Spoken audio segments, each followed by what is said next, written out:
Zach, we're going to talk about the AI spot that was in Shots Magazine Okay, the one just from yesterday? from yesterday. Yesterday, Yeah. you sent me one for Yes. Career One Stop, Yeah. Yeah. and it looks great. It Thank you. it's something that could not really be produced without hundreds of thousands of dollars. That was the point. And Yes. you by trade are a comedy director, Yes, sir. specifically a live action comedy director, much like myself. I espouse the hybrid way as the future, but your spot was 100% AI, correct? Yeah, 100% AI, including the Wow, bravo. crocodile chases and the the lion tackling the office workers. Yes, all AI. And what can I ask is, and I can edit this out if you're offended, is Oh no. Career One Stop a real website, or is It is, Jordan. So it's a real this is a real gig?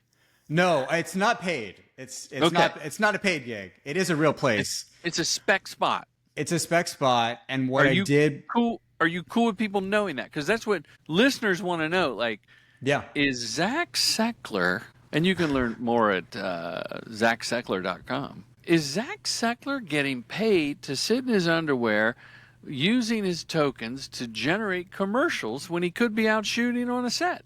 That's what Right. listeners want to know. That's what I want to know. I want to know that too. And I'm going to tell you the answer is no, not yet. And what I've done is, so this is the third spec AI spot that I've done this summer since Google VO3 came out, which was like the big, big bang of AI video where it's, AI video combined with the sound, right? And it looks very realistic. Game changer. Game changer. So I've done 3 spots. They've all been spec and they've all been PSAs by design because I figure if I'm not getting paid to do this, Jordan, why not at least give some eyeballs towards good causes, right? Put some good out into the world. Champion sir. causes that Zack Seckler is fond of. There you go. I think it's Yeah. a super smart way to do it. I use Higgsfield, which has VO3. Do you say VO? How do you say it? I say VO3. I don't know, but VO3. That's a choice. Midjourney's a choice, I think. GPT is a choice. Like with Higgsfield's almost like an aggregator. And you can choose. They have their own module called Soul, and I'm using them to promote my own commercial directing film school, which is essentially the mindset of a PSA. right. Right? Right. It's not paid, but it does help spread the word and blah, blah, blah. So I think you're onto something. I think it's great that you're making these almost like case study spots for your own career, and it helps the rest of us. And thank you for sharing that it was spec. I was hoping you got paid.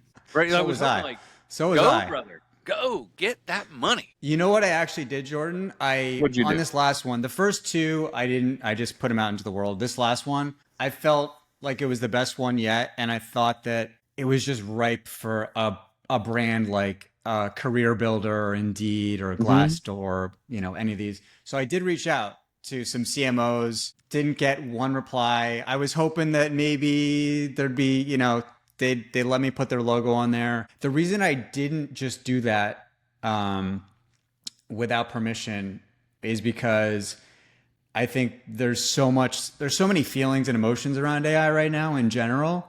And, I think brands are very cautious around it. So I wouldn't want to put something out there and then get a legal, cease and desist or worse.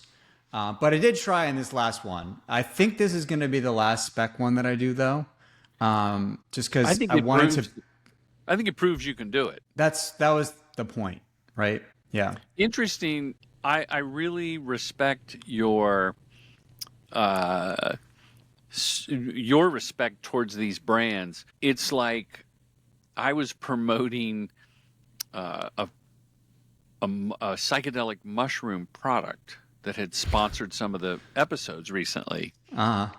And as I'm doing the intro to this podcast, and it may be on this one, I said, by the way, I don't know if the person the filmmaker I'm interviewing wants to even be associated with this. Like, that's not cool. All of a sudden he's on some druggy podcast, right? Well, So I am tripping right now, Jordan. I hope you don't mind. No, it's fine. I'm macrodosing. A lot of people Exactly. microdose. I say if you're going to be a bear, be a grizzly. There you go. So I think it's smart that you didn't do that and associate them with AI, and because if you when it takes off, they're going to get put it in Shots Magazine. They're going to get the kickback. Right. Any Yeah. cease and desist from Career One Stop, or you Not chat yet. read that name? That's a fake name. No, it's real. It's a government. I've picked Oh government wow! organizations. Yeah, I did. Oh, it Call is a Before You true Dig. PSA. Call Yeah. Before You Dig was the first one I did, which is like, if you're in construction or you own a home, you may have heard of it. If Dig otherwise, alert, they call it. yeah, there you go. Um, and then the other one was Water Sense, which was like a water conservation. And then Career One Stop. I just found it on the interwebs. It's like a federal career resource, and I thought the logo was good enough, and it was. And I say clearly at the end, like, this is not intended for broadcast, etc. But I figure, if anything, a federal organization might as well help them. I wouldn't put the disclaimer, but you did, and I respect you as the director, and it's good that you're helping people. That spot, the One Stop Career. Am I saying it right? Career One Stop. One Stop. Yeah. Household name now. Household name. Yeah. I love that you shared that. I love that you made it. It's really good. The only shot. Oh, I want to hear. I like criticism. The only shot is when I don't know if it's a cheetah or a lioness is running with the crowd.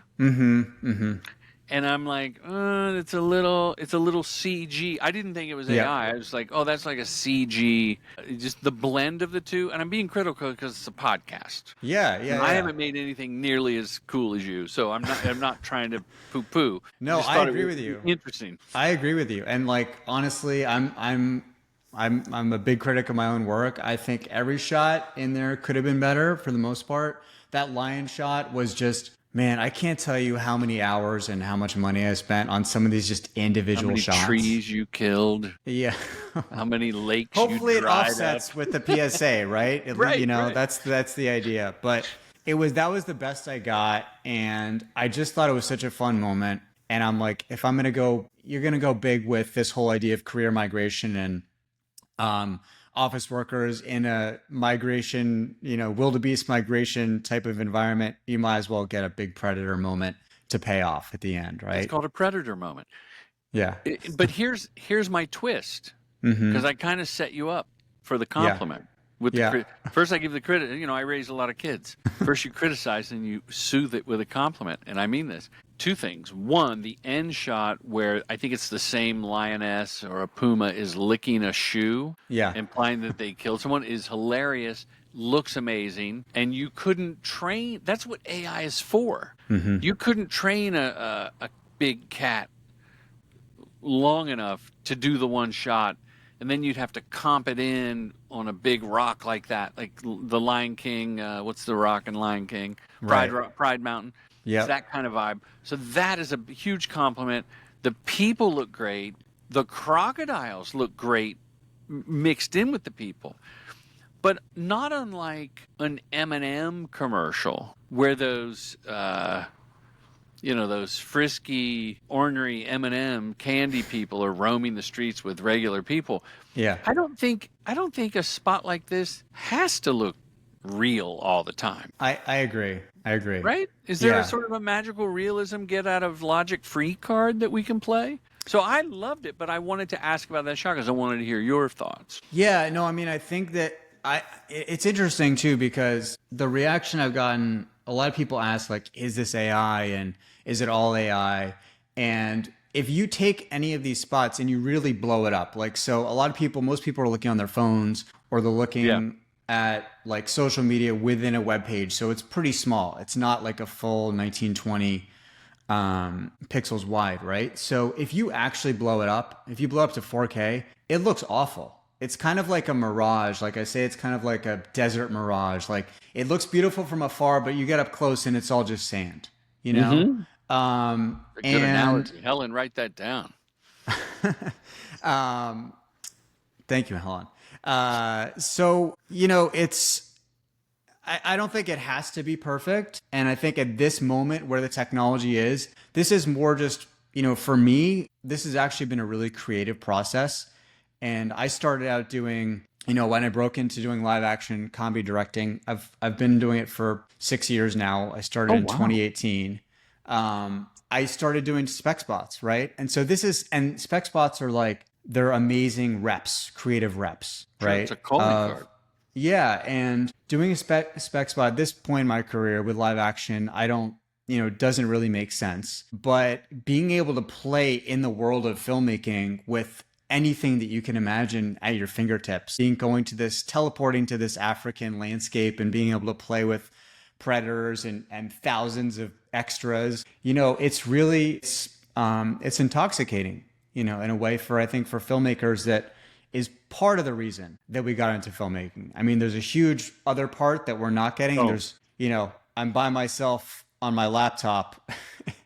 I'm not on set with working with human beings and all the wonderful things that come with live action. But it's a different medium. amen. It's interesting. I started playing around in fall of 23 back when, and then the first video in 24, probably spring, summer 2024 was defined by, Will Smith eating spaghetti with 7 fingers and all that. And now, like your spot proves and stuff I've output, I think looks really good. And as a creative sandbox, I'm really loving some stills. Like I had a big LinkedIn hit for I saw that. a micro nano influencer grandpa with spoofing the jeans. Sydney Sweeney. Yeah. Sydney Sweeney's. Yep. Yeah. The Blue Jean ad. And that was, so here's the thing. I've been doing visual posts, hopefully infusing comedy using Photoshop for years, like fake outdoor advertising for commercial directing film school. I mean, I've had friends say, "Did you get a building? Like I saw your billboard." In fact, my wife's movie came out in fall of 22, and I took the movie, like the movie's social postcard that they were putting up, and formatted it and put it on a billboard, made sure the power lines crossed. There's a car in the bottom. Nice. And the cast Nice were touch. calling, "Where's the billboard?" Yeah. Like it fooled everybody. Yeah. So AI to me is just like Photoshop on Red Bull when it comes to the stills. So Sydney Sweeney's spoof was literally 12 minutes when I went in the house to take a break, and I go, fuck, if I don't spoof that today, that moment is gone. Right. So there's an application for AI, in my humble opinion, Zach, for timeliness.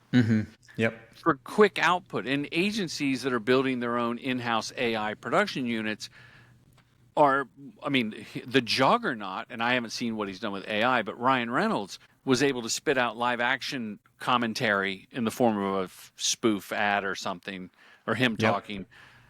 Like he has, "Johnny, Thelma, grab a camera and sound. We're going to make a commercial in about 45 minutes. Like, I think he must have people on staff. Yeah. That's you and I with AI. Mm-hmm. Does it push the traditional filmmaking to be a little more timeless?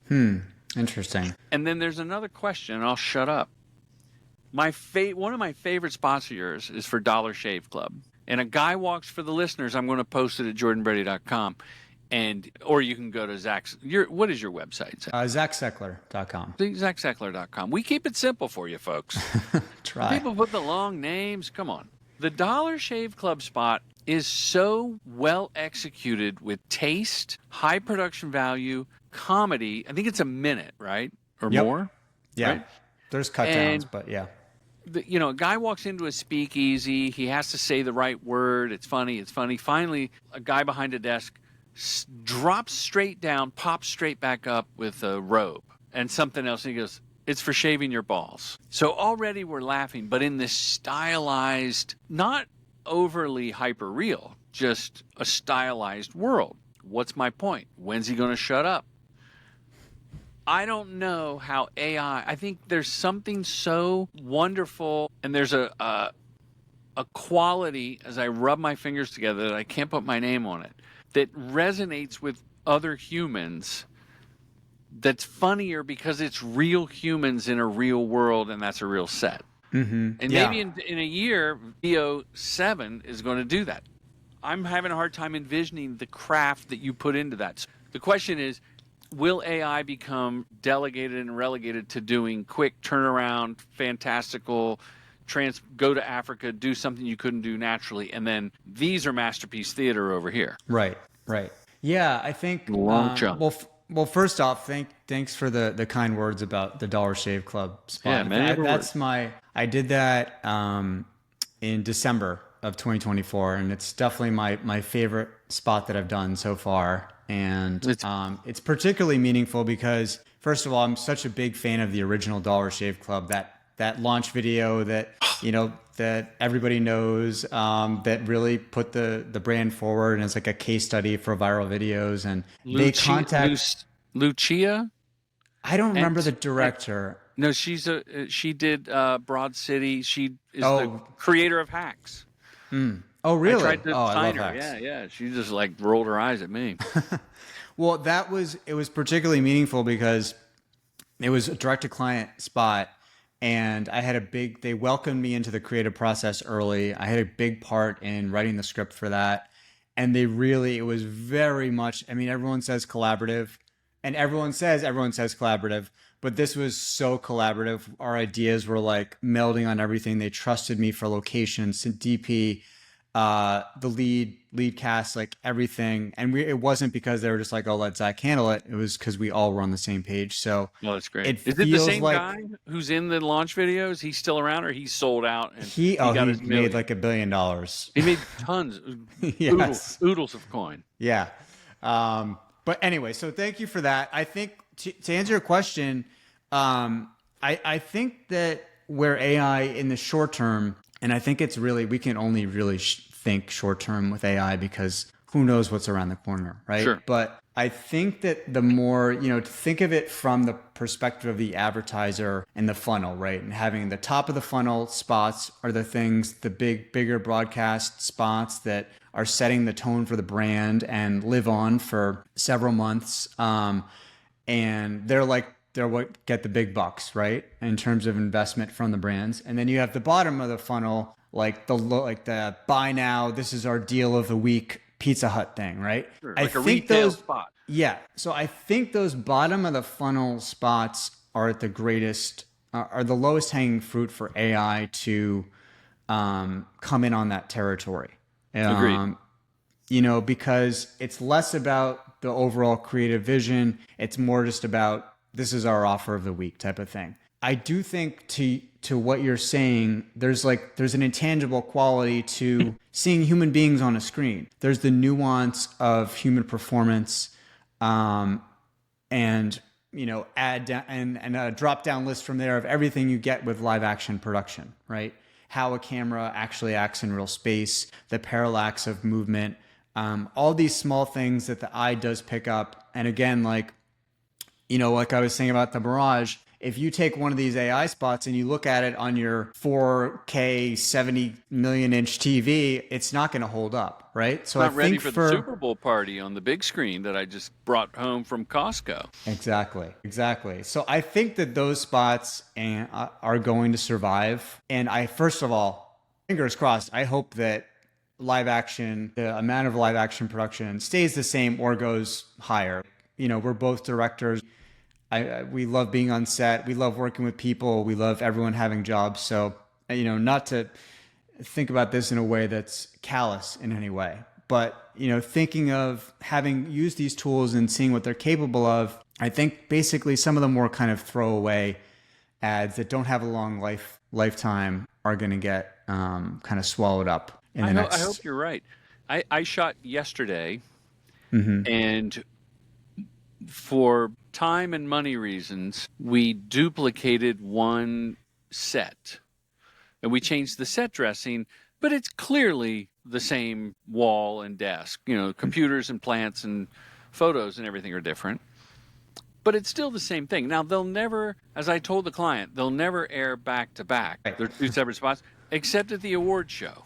Like when it matters, and people will go, oh, look at that. And I I'm going to play around. I talked to the editor today. I'm going to play around with, can I put an AI fake Rothko painting in the background? And it's a moving camera.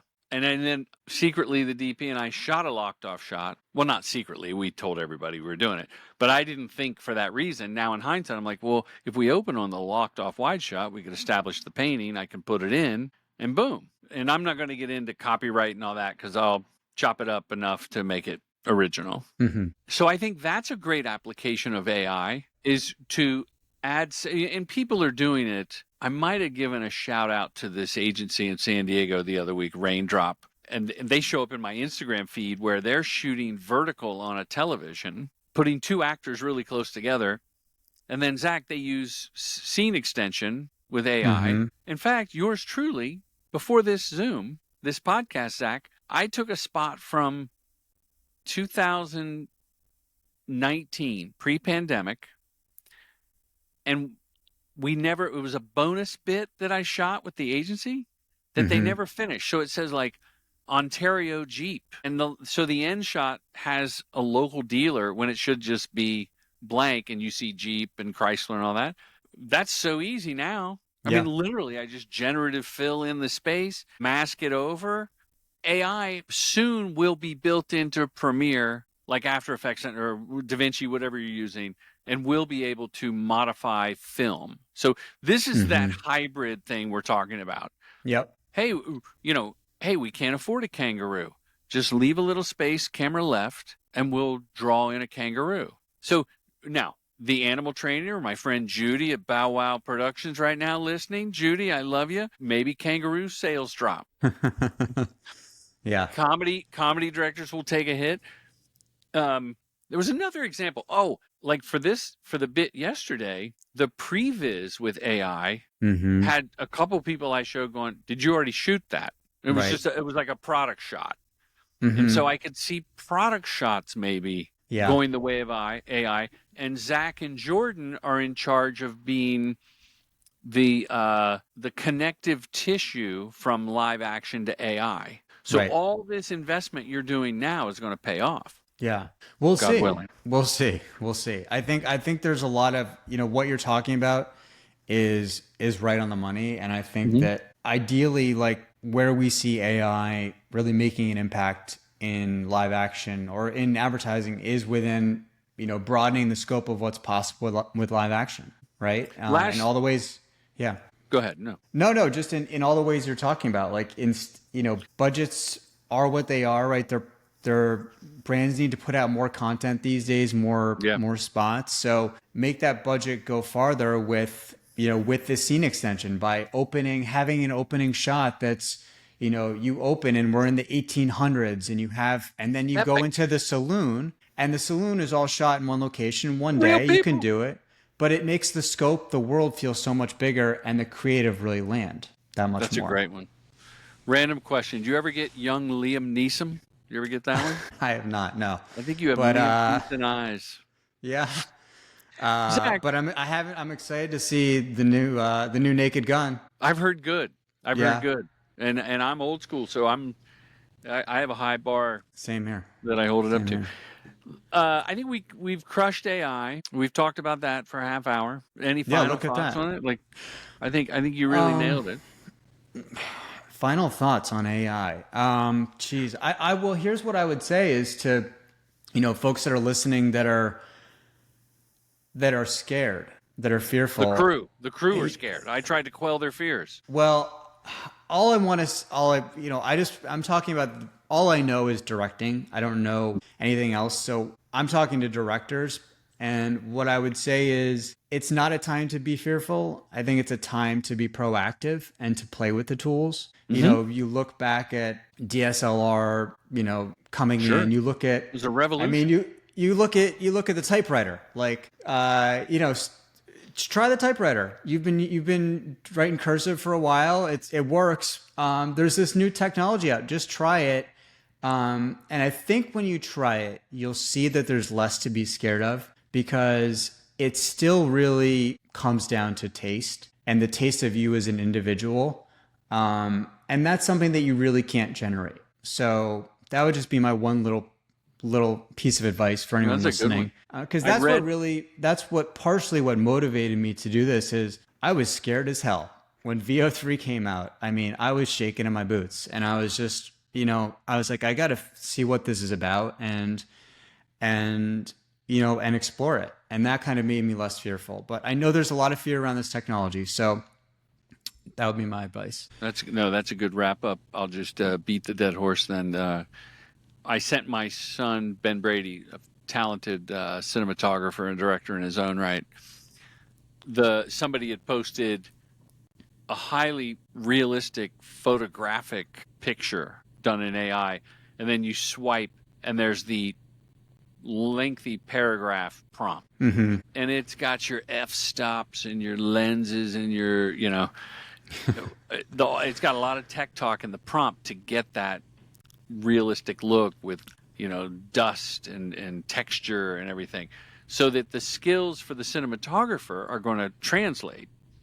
The example, I don't know if I've ever talked about it on here, but I think Roger Deakins was the DP of Rango, a lizard cartoon mouthed by Johnny Depp, and it was a cartoon, and they had an Oscar-winning DP. So if you have taste, like you pointed out, Zach, you're going to work. Mm-hmm. The technicians, there's going to be work for the below the line crew. It's a real existential threat on the surface of it. The other thing, there was another thing about it. Well, anyway, I agree with you, Jordan. I think I certainly hope that they get as much work as they've ever gotten. Mm-hmm. And that this kind of floats. Yeah. And I feel like I hope this floats all boats, because the hybrid can really open up so much more. It can also give brands more opportunity to take risks. It's easier to take a risk now, and it's easier to sell a client on a cool, like, big idea. Smaller clients will be able to enter the game. Okay. How did Zack Seckler get started in filmmaking in 2018? You're a young man. What are you even 30 yet? No, I'm in my early 40s. But Jordan, you're funny. Almost throws up his water. I started out, I feel like I've been in the visual arts for a while now. I started out in photojournalism. Oh, wow. And I wanted to work. Other than war and poverty and disease, what do photojournalists cover? You ever go to a parade? The thing that really attracted me to photojournalism was these human interest stories that were in National Geographic. And a lot of these, there's different collectives back in the day. There's one called, I think they're still around, called Magnum, not to be confused with the men's consumer brand. And just people that follow, like, really interesting, again, human interest stories around the world, far-flung cultures and people from different eras. And that was what really attracted me to photojournalism, was kind of like that, the ability to access really interesting people and situations. I did that in New York City, which is not the place for finding National Geographic stories. And I kind of worked for newspapers, and I worked for, like, the Associated Press, and I was, like, basically a news photographer for a little while. I kind of found that it would be extremely difficult to actually to make it and to make a living, especially as a photojournalist. I kind of got to know some of the top people in the industry, and they were struggling. And I was like, geez, I'm like in my 20s here. I want to have a family. I don't think I can stay here. So what killed that profession? Like camera phones? I think it was kind of already dead when I was. Technology that came along. It was always really hard. It's for people who just, amazing people who are just all about the story. I found over time that I was really very interested in visual creativity, and there's a limit to that with photojournalism. You can't ethically change anything. Sure, and the Vietnam era photos were criticized years later for that. Mm-hmm. Yeah. So Did I you kind ever of stage an event? No, if I asked the little girl to lay down and throw that's up, what you think all the time. You're like, gosh, if they would just move a tiny bit to the right, or if they would just do that thing again. Act more sick. Yeah. That's funny. So Jordan, like, to fast forward a little bit, I have this moment that I always remember from being in a Barnes and Noble. Oh, I lived in love Union these Square. I lived in right by Union Square, and I used to go to Barnes and Noble, and I picked up a copy of Communication Arts magazine, and it was the Communication Arts Photo Annual, and it's all like For the listener, Barnes and Nobles was what we called a bookstore, like a physical shop with 2 or 3 floors full of books, zines, periodicals, and Communication Arts, the Bible of visual arts, probably a monthly magazine. I think so. Yeah, monthly. Oh, wasn't it an oversized magazine? No, it was standard size, but it was very nice paper stock. Good, thick paper stock. Yeah, nice pounds per square inch paper stock. Good thread GSM. count. Is it really? That's the initials they call it? I think it's GSM. Is like the GSM, high GSM. Okay, so you're in the Barnes and Noble, Union Square, a melting pot in Manhattan. Mm-hmm. And I pick up a copy of Communication Arts Photo Annual, and I turn to this advertising section, and I see ads that are just the combination of simple copy and images is so smart and funny and clever that I fall in love with it. And I'm like, ooh, I want to do this. And it really put me on a path of getting into advertising. And I think there's one image in particular that I remember. Picture an open desert, and there's a bunny sitting in between 2 tire tracks. Okay. And it says, I think it's for Land Rover, and it says something like high clearance vehicles now available. So it's like, if it was low clearance, the bunny would have been run over. Would have been decapitated, right? So it's just such chocolate. So it's just such a simple like combination of words and images. That really clicked with me, and that pushed me into advertising photography, which I did. This story kind of goes on, so I can shorten it up. Well, let me ask you this. Let me ask you this. You're there at the Barnes and Noble. You're holding the magazine. You'd already purchased it, or you're looking. I think I was like a browser, and I would drink the Starbucks coffee and browse. They had a Starbucks inside of the bookstore. They did, yeah. And you have this aha moment. And what is your next action step to go to get into advertising and be an art director or whatever you want to do? Mm-hmm. Great question. Well, so that was a question that I had too, and I started doing like test shoots, which is like the same thing as doing spec spots. Yeah. And then one big thing that I did, which was really super helpful, which is kind of similar to what we're doing here, is that I started like an online magazine, and I would I'd kind of pick some of my favorite photographers from these places like Communication Arts and Archive, and I would find like some of the people that I just absolutely admired. I'd say, hey, can I interview you for this online magazine I'm doing? And I had this monthly online magazine, and I got to... What was that called? It was called the F-Stop, and then I changed the name over to Creators Are Us. It's still up there.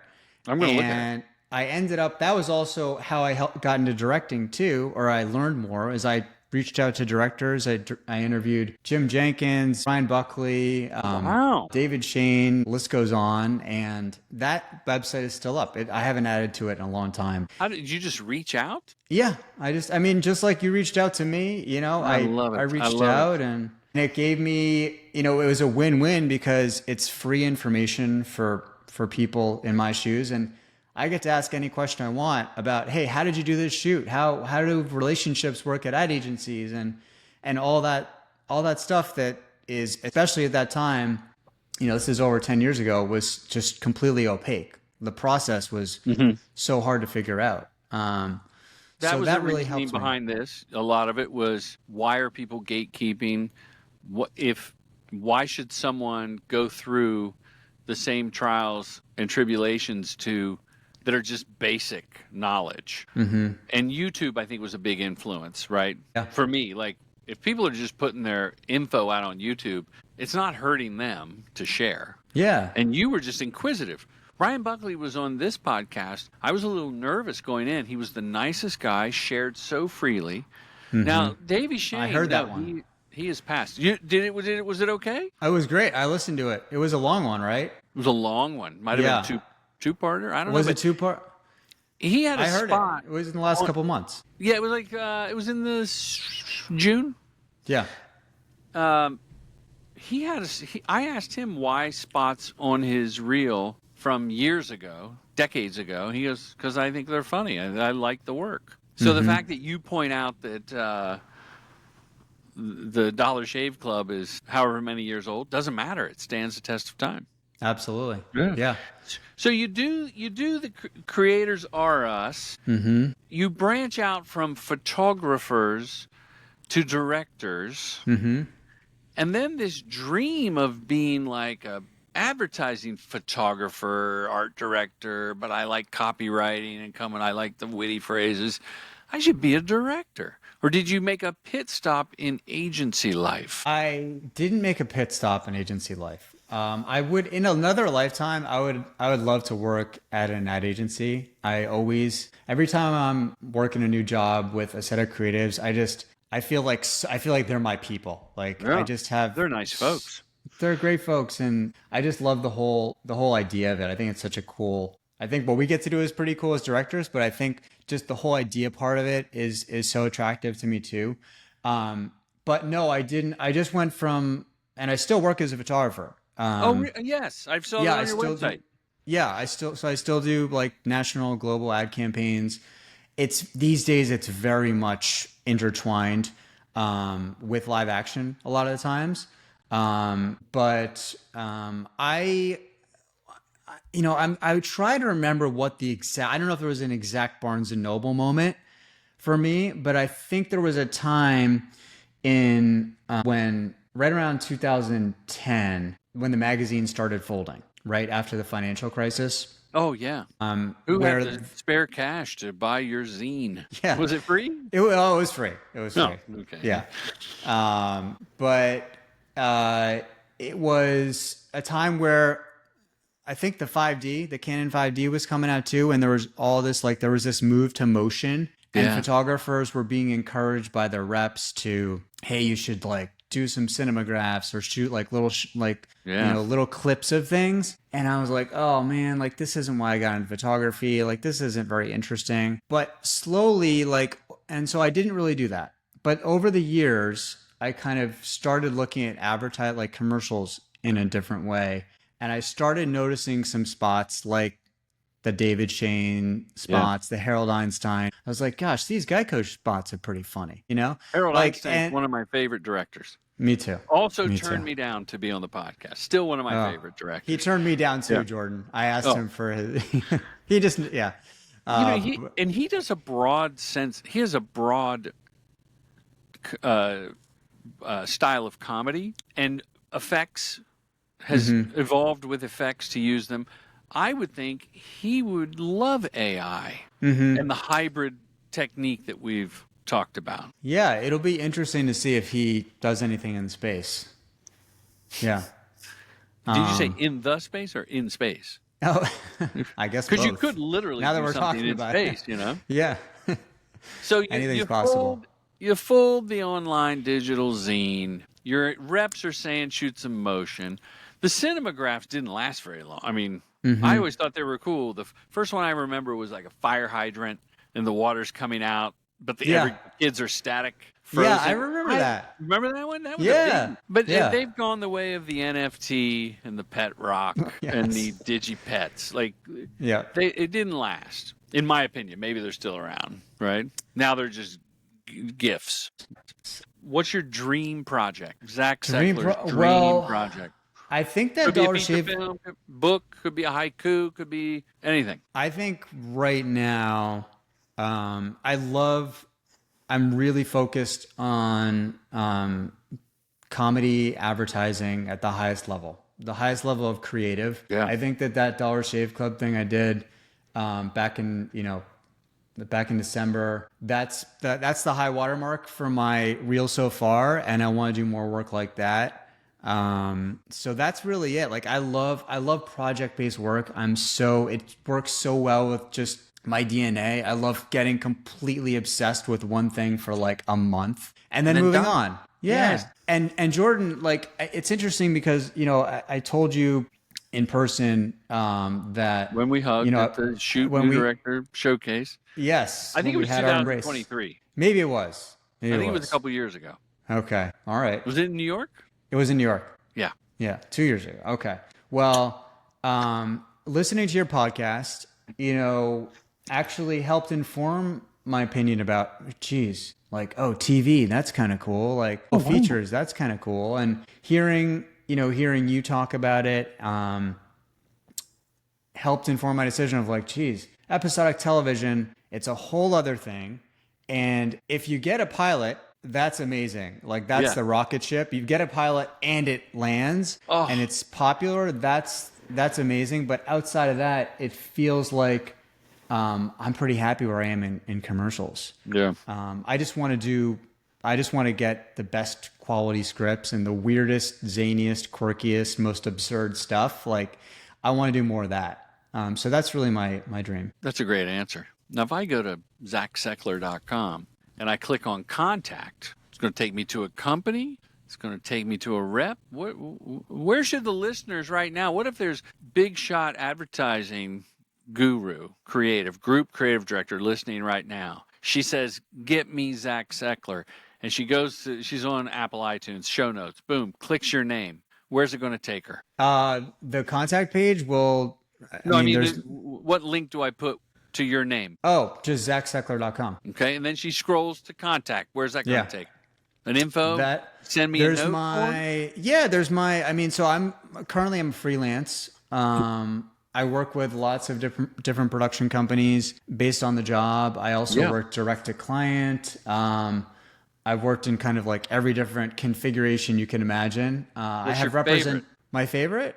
Favorite situation: direct to client, freelance through a production company, agency hires you, and you were about to say you're repped in the Middle East. Well, I'm repped as a photographer. I have exclusive representation as a photographer. That's good. But yes, with B&A reps out of New York and internationally. Shout out B&A. But, I think that really whatever project allows me to work the closest with creatives is a project that is something that I'm going to love, regardless of the format of how it happens, if it's through a production company or direct to client. But I love getting in on the earlier side and with like on the script development side, or having an idea that's like, we want you to run with this. Like, here's one line to explain in the script to explain this entire scene. Like, you fill in the dots, you fill in the color. I have to say, I concur that the less there is in the script, but it's a well-defined purpose, like the strategy of the campaign, all the stuff that comes before us. The intent of the commercial is this, and this is our description, and maybe there's one photograph or an AI generated or a piece of stock footage or a drawing. Mm-hmm. That to me is the best because it's a launching pad for collaboration. Yep, exactly. And I count my blessings. Like yesterday, I worked with these two gentlemen. One I'd worked with before a handful of times. It's top secret, or I'd tell you their names. And then the other guy we just met, but we clicked. And I'd known his work. And it was just like the roles were well defined. I had a lot of rope to hang myself, to run with it. And they knew clearly what they liked, and then open communication, and it was just like it was effortless. Mm-hmm. I love those jobs. Yeah, and they're the best. It's funny because I find that on the podcast a lot when I talk to directors like yourself, we talk about that relationship, and sometimes we talk about, like, if I'm talking to a cinematographer or a sound mixer or an editor, they're totally different conversations. On-set crew that I talk to, we talk about the working relationship of how we get into a flow as a team and prep and budgets and making more, and not that a lot of tech talk on the respect the process. Mm-hmm. But I feel like the director needs to know a little bit about a lot. Yep. Like, my son can run circles around me with all the tech. Like when any DP I work with run circles, and what lens you want to use? I go, I don't know. What's the cool one everyone's using? Don't say Kubrick, I don't know how important that is. I think having ideas, knowing how to play well with others, and building upon an idea, and having that soft skill of knowing, okay, where on the pendulum is this working relationship? Yeah. Am I expected to run with it, or do they really just want me to like I did one where literally the producer it was a client direct, and the producer, who has produced hundreds of commercials, kind of casually mentioned that I was there to get those wonderful performances like on my reel, and that really I wasn't to care. They asked for a DP recommendation. We used that DP. It was my son, actually. But it wasn't like there were so many choices that were going on either before I was hired or in the midst of me prepping, like, oh no, we're going to do this. Oh, they're going to wear that. Which I'm happy with, because it's not about me. It's about what's best for the project. Right. But having an awareness of where you fit. Whereas then there's been some jobs where it's literally these lines, one picture, create something. It was another long rant, Zach. I'm sorry. No, I think you articulated something really well that is really important, because it's the finesse of soft skills. It's the finesse of knowing, and I think this is something that I've learned while having enough reps now as a live action director. I've been in these situations just like what you're talking about. The one where it's, you get the one line and you fill in the dots, or you color the whole scene and they trust you. And then the other where they overrule you on a lot of things, and you kind of realize after you've gotten the job, well, they kind of don't want me to chime in on that many things. And having that awareness is so valuable. And I think that's a big differentiator in what helps you get a job, and then what helps you also get the next job, and ingratiate yourself with an agency, with an EP, and so on. I think it's like the higher up, like the more that I've kind of moved up in my career, the more I've noticed that the technical skills, like you were saying, I think and the technical awareness becomes less and less important. It's more just, well, I want it to look like this. I want to feel like this. And just knowing in your core what you want it to feel like and what your taste is, and just being able to communicate that with the crew. And you have the best crew, and they're going to execute, right? That soundbite that you just gave us, one, is a great knowledge nugget, and two, is echoed by some of the great film directors when you see them on the junket circuit, and they and then the filmmaking blog plucks that thing and puts it on, like, be able to describe what you want to the crew. Zach, we have to wrap up. I feel like I could talk forever. I think we can do a second episode, if you're game, on the state of the freelance director. I predicted the rise of the freelance director around when you started, and it's come to fruition. Personal question: do you have any puppetry on your reel? No, I don't. Okay. Any inanimate objects come to life, anthropomorphized? No. Okay, because there's a job I'm thinking of you for. Oh, okay. Now, the show is called Respect the Process. It's back there. Yes, on the wall. See it. And this is how we end the show. And thank you again. It's been a great conversation. Listeners, thank you for having me. Yeah, of course. Check out the spot. Share it with your friends. Go to zackseckler.com. I'm going to post a spot on my website, or two, because I got to post the AI link and the Dollar Shave Club. Yeah. This is how we end the show. What does respect the process mean to Zack Seckler? So respect the process means to, I think if you're a budding director, I'm going to kind of push this towards the demographic of like budding director, filmmaker. I think it means understanding the overall nature of what a career as a director is going to mean. It's going to mean that there are ups and downs. It's a big roller coaster ride, and I don't think it ever stops, no matter how high up you get on the spectrum. And you're going to have to face a lot of uncertainty and a lot of unexpected situations. You're going to have to learn things you didn't think you'd have to know. But knowing that, respecting that it's all part of the journey, And if you embrace that journey, then you're going to be respecting yourself and you're going to be respecting the work that you create in the best way possible. That's a great answer. I've always questioned the balance between the ego and the humility that a director needs to have. Like if ego and humility were on a seesaw, you have to have enough ego to go, my take on this material is the best. And I've been hired to execute my opinion.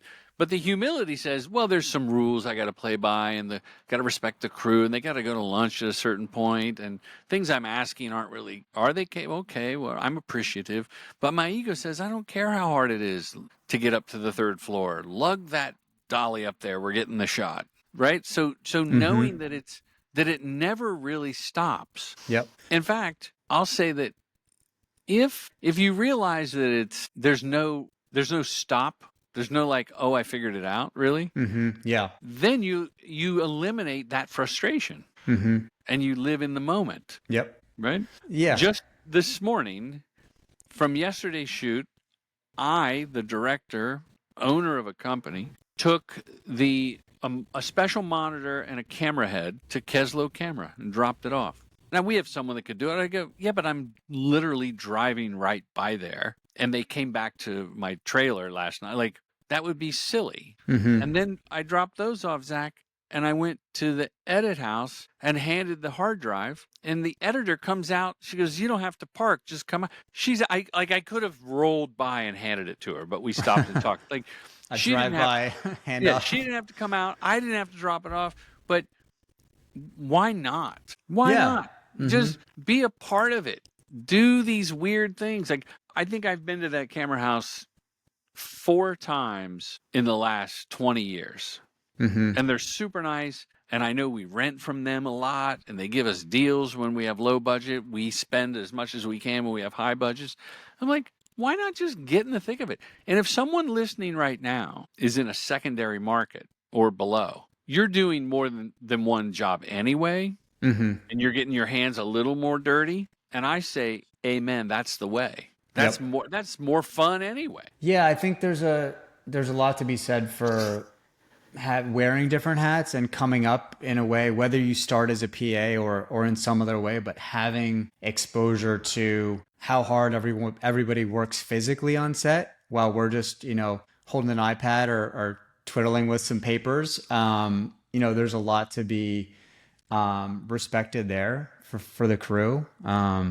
So I think that's great. And I think that about ego, you always have to keep it in check, because I think the moment that you let your ego overtake a situation is the moment that you're going to get overtaken and someone's going to fill your shoes. Oh yeah. Because we are incredibly lucky to do this for a living, and people allow us to with their money. We're playing with other people's money and creating art with other people's money. There has to be some, talking about respect the process, add this to my answer. There has to be some respect for that. So, bonus question, then I'll let you go. Does Zack Seckler have an iPad on set that he watches? Oh my God. I cannot tell you, Jordan. I'm the type of guy who obsesses about like everything. So I'm going to buy if I'm going to buy a new mouse, I will look at every single mouse. I'll go on to TechCrunch and look at reviews mouses.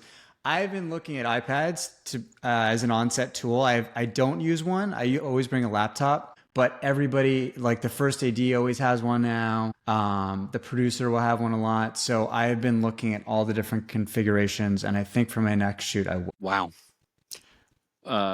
I use an iPad and a pencil. The only thing I use my iPad for, and it was a gift, is for sketches. I finally went from paper and pencil sketching to digital, just to save the paper. And it's easier because you can do layers and you can draw and you can erase really easily. Other than that, on set, it's printed out boards that I cross off with a marker. And it's folded up in my pocket because I don't want to charge it, hold it. But yesterday, we were actually talking about, and I'm sure someone's done this, but I would consider, and this may be it for you, get one of those, how the quarterback has the the Velcro wrist, like it's like a wristband. Yeah. With the plays, and it's got the thing. Get one of those and Velcro on an iPad Mini. Well, the sound guys have that. Do you see that? Like the boom ops, a lot of times they'll have the feed from the Terror Deck, and they'll have it on the so they're looking at the shot so they can see if the boom's in the shot. Oh, I like that. The script supervisors have the feed from the Terror Deck too, and it'll grab a little screenshot for their notes. But we may have to edit that out because some agencies are listening, and I don't want them. I'm surprised in the last 10 years no one said, can we get the feed to our laptop? Right. Yeah. So we can watch in a small window instead of paying attention to the big monitor? Right. Yeah. Zach, a pleasure, man. Really appreciate you sharing your journey, your thoughts. Congrats on the steady stream of work, the Shots magazine. Thank you. And come back on the show anytime. Thank you, sir. It's been a pleasure. Thank you. Bye-bye. All right. Bye.